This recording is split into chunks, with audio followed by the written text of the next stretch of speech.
guys? I'm back again, continuing on my flow from the last video. Yeah, I said I was going to talk about bees because I love bees. I kept bees. I'm going to keep bees again. Been both successful and very unsuccessful with it before, as it kind of happens. Hi, girl.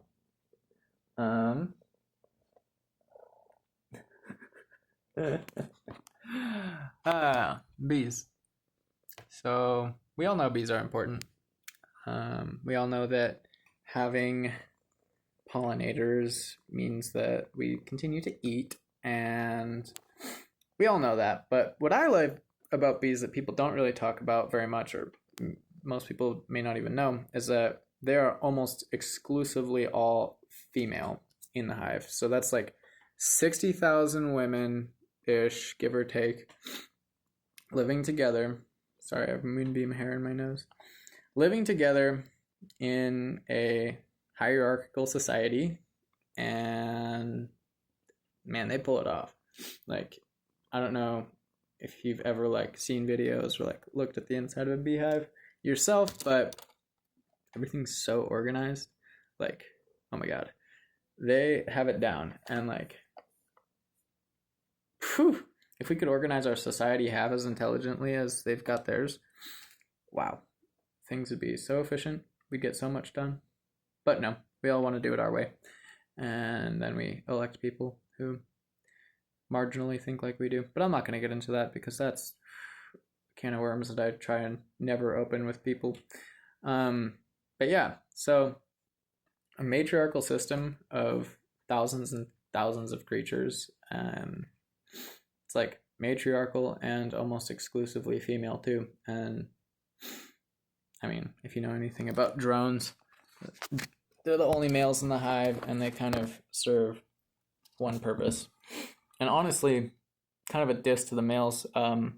It's usually the males that transmit diseases between hives because they're just welcome in whatever hive. The female bees, the guard bees at the front entrance, don't really guard against males. They're just kind of like, yeah, man, come in, whatever, no cover. But it's usually the drones that carry mites, and mites carry their own problems. Like mites are the number one reason hives fail. And if a hive has diseases of other kinds, then drones traveling back and forth between them are kind of just vectors for nastiness. And I don't know. It says a lot. There's some symbology there we could dive into, but so yeah, try and buy local honey. Love the bees. Try and respect that beekeepers put in a lot of work, and it's not a really high paying job, and you only really see profits at the end of the year, unless you're like an industrial not industrial, but like a commercial beekeeper, and have like a consistent flow of honey. Anywho, yeah, random honey thing. One, it'll blast your acne if you use it in a face mask, or just put it on a zit. It's great. What else? Oh yeah, try not to heat your honey. So if you like honey in your tea, add a little cold water first, because I forget the temperature, like 110, 108, something like that. After 100 some degrees, the enzymes in honey that make it so incredible denature. They basically fall apart on a chemical level, and then you're left with basically just straight sugar water that isn't containing all the benefits, So, a little honey chemistry. What else is in my brain?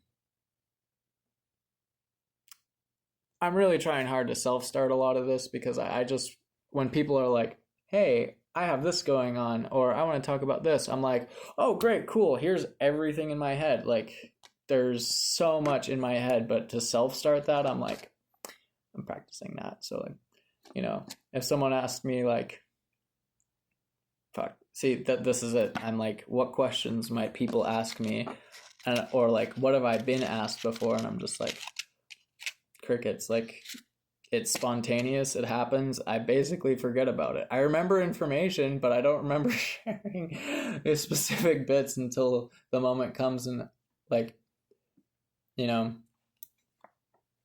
a question happens. So, part of my ADHD brain is that unless there's a necessity, all the information is kind of just gone.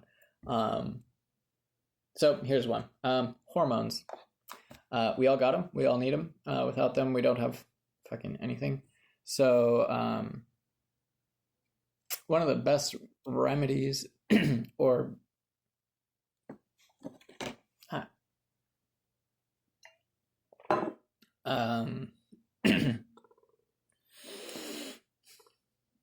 supplements, I guess you could take, you could say that you can take to help balance your hormones. And obviously, I'm not a doctor, but I am an Ayurvedic practitioner, and this is well researched.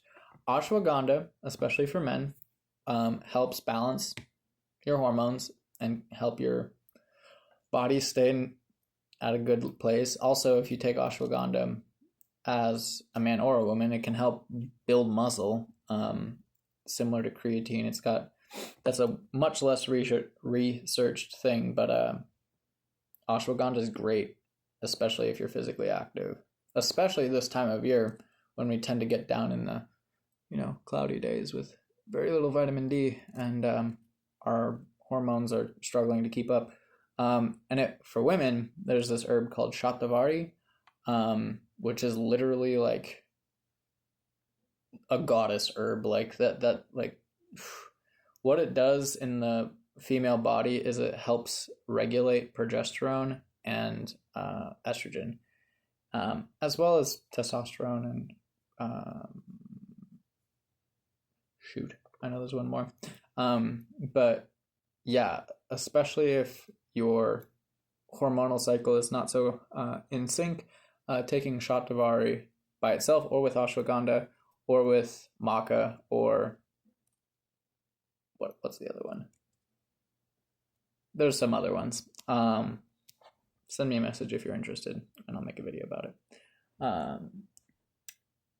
Yeah, super great to know these things about herbs that are cheap, way cheaper than like medications that have side effects, because these things have been used for literally thousands of years. And they say like traditional medicine, like allopathic Western medicine is like so great, and it has definitely some really great uses, and like there's things that we've learned to do in the West that have never been able to be done before, without those methods. But at the same time, herbal medicine's been around for thousands and thousands of years, and those of you that know about it, probably everyone who watches me at this early stage, you and my friends, it's like,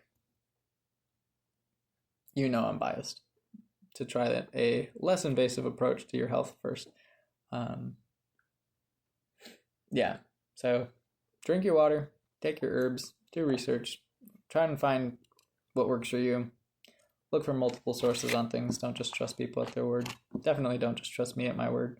But if you watch this far, I love you. Thank you. Appreciate it. You give me a reason to keep posting. And if you haven't watched this far, you can't hear me say this, but I love you anyway. So, peace.